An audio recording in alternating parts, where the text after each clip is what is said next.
Are you guys still riding that Pope Francis high? Because I most certainly am. I mean, it's not like I was obsessing over him when he was here or anything. I mean, it's not like I was in Philly or anything. But seriously, guys, check out how perfect this shirt is, okay? Like, how perfect is that? I'm Steve the Missionary, and actually the Pope kind of makes me uncomfortable.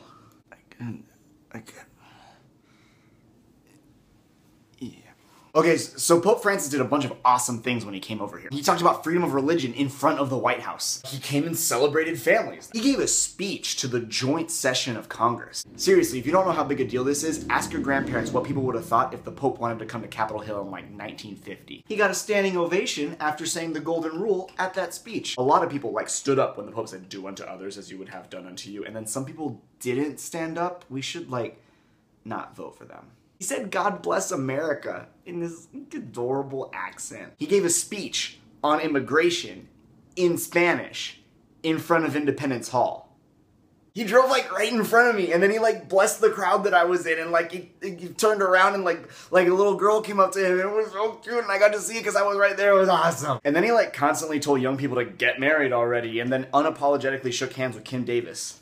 Okay, first of all, thanks a lot, Papa Frank. It's not like my grandma's not breathing down my neck enough about great-grandkids or something. Secondly, come on, man. I'm trying to look like this politically correct Christian, and you're kind of blowing my cover. Pope Francis, I love you, but you kind of make me uncomfortable. And yeah, he did all those things, and then people got angry about it. That was fun. Same way that getting a bee sting in your eyeball is fun. But I gotta remember that Pope Francis isn't like my drinking buddy, or he's not like my cuddly corgi, or he's not like my trusty Facebook friend that always likes whatever I post no matter what. Thanks, Kevin. You're the best. He's my Pope, and as such, he's a spiritual leader, and spiritual leaders have very specific and difficult jobs. A lot of times that job requires saying stuff that gets people like unnerved and angry. It looks a lot like alienating your audience, but actually it's strategically and lovingly making people uncomfortable. Because we're not supposed to be people who are comfortable. We're supposed to be people who love. And I think that's why he came over here to celebrate family. Because families can be very comforting, but wow, are they super uncomfortable so many times. Have you ever talked politics with my family on Christmas Eve? Because I have, and it's terrible.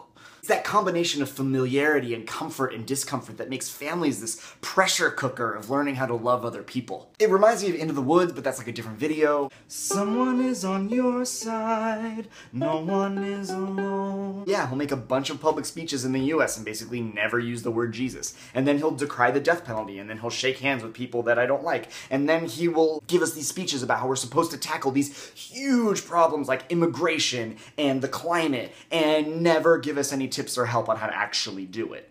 Every single one of those things made somebody super uncomfortable. And that was the point, because discomfort does this weird thing. It makes us look at ourselves and the world around us and assess the situation. If we are humble and caring enough people, that assessment will result in the right praising, right worship, and the right action from each and every one of us. Now that's a huge if, but I think it's worth it. I think this is becoming a running theme on my videos, that I think it's worth it. There's also a lot less risk in that if you believe in things like the inherent goodness of the human person or like the grace of God. Christians believe these things, by the way. Also, you become more okay with the risk if you are okay with the possibility of reputational and bodily harm coming to yourself for saying things like this, because that's been known to happen. There's actually a strong religious tradition of doing this. It goes back to, wow, Jesus.